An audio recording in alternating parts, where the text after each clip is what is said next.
Epstein files அளவுக்கு எதுவுமே மோசம் கிடையாது உலகத்தில். எப்ஸ்டீன் ஃபைல்ஸை எப்படி ஆக்கி திங்கிறது, அது அர்ஜென்டினியன்ஸை பொறுத்தவரை ரொம்ப கேர்ஃபுல்லாக இருக்குது. அவங்க வாட்ச்மேனாக இருக்காங்கன்னா அவங்களுக்கு எல்லை வச்சுக்கோங்க. Money is always ultimate. இந்த பேரிங் பணத்தில் ஓட ஆரம்பிச்சு இது நல்லது கெட்டதுக்குலாம் வேலையே கிடையாது. முடிஞ்ச அளவு நம்ம ஜாக்கிரதையா இருக்குமா, இன்னைக்கு ஜாக்கிரதையா இருந்தோமா, ரைட் ஓகே இன்னைக்கு அவனுங்கள்ட்ட தான் கற்றுக்கிட்டோம். நம்ம எல்லாம் பைக் திருடுறது செயின் இருக்கிற லெவலில் நம்மளால் இருந்தான்.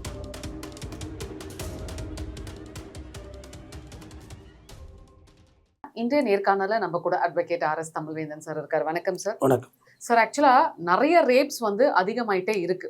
இதுக்கு மக்களோட கருத்து, ஒரு சில பேரோட கருத்து என்ன அப்படின்னு பாத்தீங்கன்னா, இந்த நார்த் இந்தியன்ஸோட அப்ரோச் நம்ம ஊர்ல அதிகமா வந்ததுனாலதான் வழிப்பறிப்பா இருக்கட்டும், நிறைய விஷயங்கள் இது போன்ற குற்றங்கள் அதிகமா இருக்குன்றாங்க. இது எப்படி சார் பாக்குறீங்க? சங்க இலக்கியங்கள்ல வள்ளுவன் காலத்துல எல்லாம் ரேப்பே இல்லை, ஆனா விபச்சாரம் இருந்திருக்கு. பிறன்மனை நோக்கியிருக்கான், அடுத்தவன் பண்ணிட்டு போயிருக்கான். உபச்சார விடுதிகள் இருந்திருக்கு. பிடத்தை கட்டுப்பிடித்து படுத்து கொடுக்க சமன்றான் உபச்சாரிட்ட போகிறது சங்க இலக்கியத்தில். பிற்பாடு இப்போ தான் அந்த ரேப்புங்கிறதே வந்துச்சு. ரேப்புங்கிறது எனக்கு தெரிஞ்சு வெள்ளைக்காரனுக்கு முன்னாடி பிஃபோர் தட் இருந்திருக்கணும். அதுக்கு முன்னாடி உள்ள படையெடுப்புகளுக்கு முன்னாடி இருந்தால் தெரியலை. இப்போ போரில் ஆணிரை கவர்தல் முறையில் தான் பெண்களை கவர்ந்துட்டு போயிருக்கான், அப்புறம் கல்யாணம் பண்ணியிருக்கான், அப்புறம் விரும்பா கட்டி ரேப் ஆகியிருக்க முடியும், என்னுடைய வரலாற்று அனுமானங்கள். இப்போ நார்த் இண்டியன்ஸ் அப்படின்றது சவுத் இண்டியன் அளவுக்கு இப்போ தமிழ்நாட்டை ஒப்பிடக்குள்ள வடநாட்டில் இருக்கிறதெல்லாம் போலீஸே கிடையாது. தமிழ்நாட்டு போலீஸே ஏதோ ஒரு சிசிடிவிங்க வெளியே மாட்டிருவீங்க. ஆனால் நார்த்தில் அப்படி உங்களை கண்டுபிடிக்க முடியாது. காரணம் நார்த் இண்டியன்ஸ் ஃபேஸ் எல்லாம் ஒரே யூனிக்காக இருக்கும். என் மூஞ்சியை பார்த்தீங்கன்னா வடகிழக்கு மாகாணத்தோட மூஞ்சி மாதிரி இருக்கும். திரிபுரா, அஸ்ஸாமில் உள்ள அந்த சைனீஸ் மூஞ்சி மாதிரி உருண்டையாக இருக்கும். ஆனால் நார்த்தில் உள்ள ஃபேஸ் பார்த்தீங்கன்னா ஒரு சதுர அமைப்பில் இருக்கும். இப்படி இருக்கும் அவன் மூஞ்சி, சதுர அமைப்பில் யூனிக்காக இருப்பான். ஒருத்தரை பார்த்தாப்புல இன்னொருத்தரை பார்த்த மாதிரியே இருக்கும். இதனால் அவங்களை ஈஸியாக கண்டுபிடிக்க முடியாது. ரெண்டாவது பவாரியர்ஸ் எல்லாம் பார்த்தீங்கன்னா கட்டி போட்டு திருடிட்டு போகலாம், அது கூட ஒரு பாவம் தொலைஞ்சு போகுதுன்னு அடித்து கொண்டுட்டு தான் திருடுறது அவங்களுடைய கல்ச்சர். இப்போ டெல்லி நிர்பயா ரேப் பண்ணவங்களை கோர்ட்டில் கேட்டாங்க, இதுமாரி நாங்கள் நிறையா பண்ணியிருக்கோம்னு சொன்னானுங்க. ஆமாம், அதில் ஒருத்தர் சொல்லுவார் அவரோட அம்மாவே ஒரு ப்ராஸ்டியூட். ஆமாம், எங்களுக்கு இது அஃபென்ஸ்னே தெரியாது, இதுமாரி நாங்கள் நிறையா பண்ணியிருக்கோம் அப்படின்னா வெளிப்படையாக பதிவு பண்ணுவார். ஸோ இந்த மாதிரி தான் அவனுங்க லைஃப் ஸ்டைல் அப்படி தான் இருக்கும். இப்போ அவனுங்க குரூப்பே இங்கே ரேப் பண்ணி கொண்டானுங்களே, அவங்க சொந்தக்காரவங்களையே ரேப் பண்ணி கொண்டானுங்க. இங்கே திருத்தலில் ஒரு குழந்தைய வேட்டி போனானுங்க. நிறைய நிறைய நிறைய நிறைய நிறைய அவங்களோட அஃபென்ஸ் அதிகமாகிட்டு இருக்கு. நம்ம நார்த் இந்தியன் வேலை கம்மியாக இருக்கான், சம்பளத்துக்கு கம்மியாக வர்றான்னு சொல்லிட்டு அவனை வேலைக்கு சேர்த்துக்குவோம். பட் அவன் வேலைக்கு வர்றதில்லை, அவன் வர்ற நோக்கமே வேறு, அவனுடைய நோக்கம் அவனுடைய செயல்பாடே வேறு. ஆனால் நம்ம அவனை ரொம்ப சீப்பாக நினச்சிக்கிறோம். என்ன பண்ணிடுவான், எப்படி என்ன பண்ணிடுவான், கம்மி சம்பளத்துக்கு செக் மாடு மாதிரி செய்கிறான் வேலை. அவனை அது அப்படி இல்லை, அவனுடைய நோக்கம் வேறு, அவனோட செயல்பாடு வேறு. அவங்க நோட்டமிட வர்றான். எந்த கூல்பேசிக்காரன் பானிபூரிக்காரன் நைட்டு தூங்குறத பார்த்தீங்க? நைட்டு 2 மணி வரைக்கும் கூல்பேசி விற்கிறான ரோட்டில், எவ்வளோ தைரியம் வேணும் தெரியுமா? 2 மணிக்கு நமக்கே பயமாக இருக்குது ரோட்டில் இருக்க, ஆனால் அவன் ரோட்டில் நிற்கிறான். நைட்டு போய் அவன் எங்கே தூங்குறான்னு யாராவது கணிச்சிங்களா? இது வரைக்கும் கண்டுபிடிச்சிருக்கீங்களா? இந்த இடத்துல நார்த் இந்தியன் தூங்குறான், இந்த இடத்துல அவன் வீடு இருக்குது, இந்த இடத்துல இந்த குடிசைகள் இருக்கான்னு கண்டுபிடிச்சிங்களா? இல்லை. அவனை எங்கே போகிறான்னு தெரியாது. அவனை யாருமே செல்ஃபோன் நெட்வொர்க்கில் பேசிக்கிறதுலாம் கிடையாது. நேர்முக தகவல்கள் கொடுத்துக்கிறது தான். இந்த இடத்துல இப்படி இருக்குது, இந்த இடத்துல இப்படி இருக்குன்னு. நம்ம நாட்டு அக்யூஸ்டுகள்லாம் இந்த அளவுக்குலாம் வல்காரிட்டியெல்லாம் கிடையாதுமா. இருக்கான், இந்த அளவுக்குலாம் இருக்க மாட்டாங்க. நம்மளால இந்த அளவுக்குலாம் இறங்க பயப்படுவானுங்க. நாய்க்கு பயப்படுவான், கேமராவுக்கு பயப்படுவான். அவன் கேமராவிலாம் மூஞ்சி இருந்தாலும் பாட்டுக்கு சர்வசாதாரணமாக அதை ஹேண்டில் பண்ணி போயிட்டே இருப்பான் கேமராவுக்கு முன்னாடியே. சார் இவனுங்க நாயை கூட ரேப் பண்ணுறானுங்க சார். நாயை ரேப் பண்ணி தமிழாலே ஒருத்தர் சிதம்பரத்தில் பண்ணியிருக்கான். அவனை என்ன செய்ய சொல்கிறீங்க? நாயை ரேப் பண்ணி இருக்கு. சரி, இது மாதிரி ஒருத்தர் குரங்கு ரேப் பண்ண தொட்டு தான் நமக்கு எய்ட்ஸ்னு ஒரு வியாதி வந்துச்சு. குரங்குக்கு எய்ட்ஸ் ஒன்றும் பண்ணல, ஆனால் மனித குலத்தையே ஆட்டி விட்டு போட்டுச்சு. ஒரு அரை நூற்றாண்டு காலம் எய்ட்ஸுக்கு பயந்து தானே வாழ்ந்துட்டு இருக்கோம். 50 வருஷமா எவனோ ஒருத்தர் குரங்கை போய் மேட்ரு பண்ண போய் தான் இளவு. மாதிரி விபரீத விளையாட்டுகள் தானே. நாயை பண்ணுறது, மாடை பண்ணுறது, ஆடை பண்ணுறது, இதெல்லாம் என்ன ஆகும்? புதிய விதமான நோய்களை கொண்டாந்து தள்ள விடிய வச்சுட்டு போயிடும். ஏன் சார் இந்த நார்த் இந்தியன்ஸை பார்த்தீங்கன்னா இந்த எப்ஸ்டீன் ஃபைல்ஸை விட மோசமாக இருக்கே சார் இவங்களதெல்லாம்? எப்ஸ்டீன் ஃபைல்ஸ் அளவுக்கு எதுவுமே மோசம் கிடையாது உலகத்தில். எப்ஸ்டீன் ஃபைல்ஸை எப்படி ஆக்கி திங்கிறது நோய்டாவில் கூட தான் பண்ணானுங்க. கேட்டால் அவர் ஏதோ ஒரு ரிஸ்க்காண்டி பண்ணிட்டாருனாங்க. கிடையவே கிடையாது. அது ஏதோ ஒரு பெரிய ரிசர்ச் பண்ணியிருக்கான் அவன் டாக்டர், அதுக்காண்டி கொலை பண்ணியிருக்கான். எப்ஸ்டீன் ஃபைல்ஸை பற்றி அமைக்கிட்டாங்களே அப்படியே. ஒரு போரை போட்டு 2 இடத்துல வெடியை கொளுத்தி போட்டு எப்ஸ்டீன் ஃபைல்ஸ் ஆஃப் ஆயிடுச்சு. இப்போ எல்லாம் வார் பற்றி தானே பயந்துகிட்டு இருக்கோம், அது அமுங்கி போச்சு அப்படியே. ஸோ மனித மக்கள் மாற்றங்கள் தேவை, டைவர்சிட்டி தேவை. ஏன் சார் இப்போ இந்த நார்த் இந்தியன்ஸுக்கு பார்த்தீங்கன்னா இப்போ எல்லா இடத்துலையுமே குற்றங்கள் நடக்குது சார். ஆனால் இவனுங்களுக்கு தாய்க்கும் தாரத்துக்குமே வித்தியாசம் தெரியல.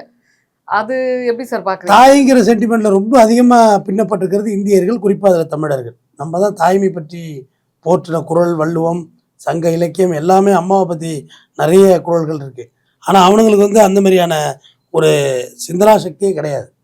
அவனுக்கு அந்த நொய்டாவில் அந்த அஹ், டெல்லி நிர்பயா வழக்கில் சொல்லியிருக்கானு, எங்கள் சின்னம்மா ஒரு ப்ராஸ்டியூட்டு, எங்கள் பெரியம்மா ஒரு ப்ராஸ்டியூட்டு, எல்லாம் குடும்பமே ப்ராஸ்டியூட்டு தான். தாய்க்கு தரத்துக்கு வித்தியாசம் தெரியாத அவன் உண்மைதான், அதில் ஒன்று மாற்றுக்கிறது கிடையாது. விசுவாசங்கிறதே அவனுக்கு கிடையாது. முதல்ல ஜாக்கிரதையாக இருங்க அவன்கிட்ட நன்றி விசுவாசம்லாம் இருக்காது. அவன் என்ன பேசிக்கிறான்னு நமக்கு புரிய மாட்டுது. நம்ம மொழி மாரி ஒரு மொழி கிடையாது. அவன் கோபத்தும் கர்றாமுறான்னு தான் பேசுகிறான், அன்பாக பேசுறது கர்றாமுறான்னு தான் பேசுகிறான். ஆனால் தமிழ் அப்படி இல்லை. ஏய் ஏய் ஏய் எல்லாத்துக்கும் 3 டிஃப்ரெண்ட் இருந்தா இல்லையா? ஆமா, 3 ஏய்க்கு வித்தியாசம் இருக்கு. ஆனால் அவன்கிட்ட அப்படி இருக்காது, ஒரே ஏய் தான் இருக்கும். ஏய் அதுக்கு எந்த கண்டுபிடிப்பீங்க நீங்கள்? கிதராவோ அப்படிம்பா. நம்ம இங்கே வா, இங்கே வாங்க, இங்கே வாடா, இங்கே வரலாமா, இங்கே வந்து தான் பாருங்களேன், இங்கே ஒரு முறை வாங்கலை, உங்கள் வருகைக்கே காத்திருக்கோம், எத்தனை இருக்குன்ற வார்த்தை. அவன்கிட்ட ஒரே வார்த்தை கிதராவோ தான், வேறு என்ன இருக்குது வார்த்தை? அந்த நார்த் இந்தியன்ஸை பொறுத்தவரை ரொம்ப கேர்ஃபுல்லாக இருக்குது. அவங்க வாட்ச்மேனாக இருக்காங்கன்னா அவங்களுக்கு எல்லையை வச்சுக்கோங்க. வீட்டுக்கெல்லாம் எல்லா ஃபிளாட்ஸ்லயுமே பாத்தீங்கன்னா நேபாளிஸ் இந்த மாதிரி நார்த் இந்தியன்ஸ் தான் சார் வாட்ச்மேனா வராங்க, செக்யூரிட்டியா. நேபாளி ரொம்ப நல்லவன். நேபாளின்னா அவனை பற்றி 1000 கட்டுக்கதைகள் நானும் கேள்விப்பட்டிருக்கேன். ரொம்ப உண்மையானவங்க. கடைசியாக பார்த்தா அவன் தான் மயிலாப்பூரில் தாத்தா பாட்டி அடிச்சு கொண்டு புதைச்சி அவங்க வீட்டு இனோவாவிலே நகை எடுத்துகிட்டு கிளம்பி போனான், அவங்க வீட்டு நகை எடுத்துகிட்டு போனான். ஸோ யாரும் சொல்கிறதுக்கு இல்லை. Money is always ultimate. இந்த பேரிங் பணத்தில் ஓட ஆரம்பிச்சுட்டு, இந்த பேரிங் இருக்குல்ல வேர்ல்டு, அது வந்து பணத்தில் ஓடிட்டு இருக்கு. இதில் நல்லது கெட்டதுக்கெல்லாம் வேலையே கிடையாது. முடிஞ்ச அளவு நம்ம ஜாக்கிரதையாக இருக்குமா, இன்றைக்கி ஜாக்கிரதையாக இருந்தோமா, ரைட் ஓகே, இன்றைக்கி உயிர் இருக்குடா, ரைட், நாளைக்கு காலைல பார்ப்போம், நாளைக்கு உயிர் இருக்குது, நாளான்னைக்கு பார்ப்போம், அவ்வளோதான்.